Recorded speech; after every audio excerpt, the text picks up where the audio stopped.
On this day in history, July 25th, 1137, Eleanor of Aquitaine marries Prince Louis, later King Louis VII of France, at the Cathedral of Saint-André in Bordeaux.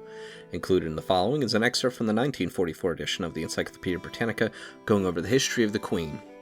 Eleanor of Aquitaine, circa 1122, died 1204, wife of the English King Henry II, was the daughter and heiress of Duke William X of Aquitaine, whom she succeeded in April 1137.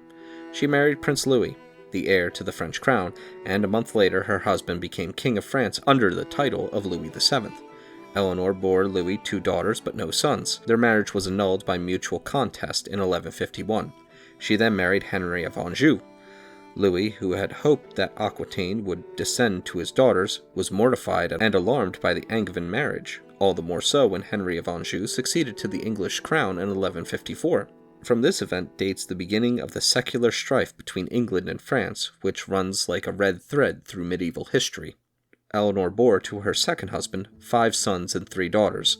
John, the youngest of their children, was born in 1167, but her relations with Henry passed gradually through indifference to hatred.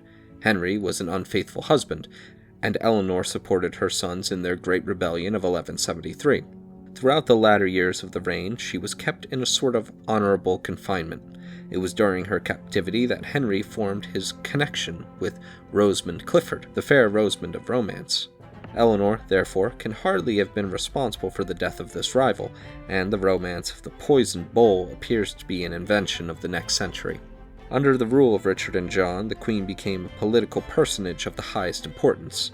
To both her sons, the popularity which she enjoyed in Aquitaine was most valuable. She helped to frustrate the conspiracy with France which John concocted during Richard's captivity. She afterwards reconciled the king and the prince, thus saving for John the succession which he had forfeited by his misconduct. In 1199, she crushed an Angevin rising in favor of John's nephew, Arthur of Brittany. In 1201, she negotiated a marriage between her granddaughter, Blanche of Castile, and Louis of France, the grandson of her first husband. It was through her staunch defense of Marabout in Poitou that John got possession of his nephew's person. She died on April 1, 1204, and was buried at Fontevraud. Although a woman of strong passions and great abilities, she is, historically, less important as an individual than as the heiress of Aquitaine, a part of which was, through her second marriage, united to England for some 400 years.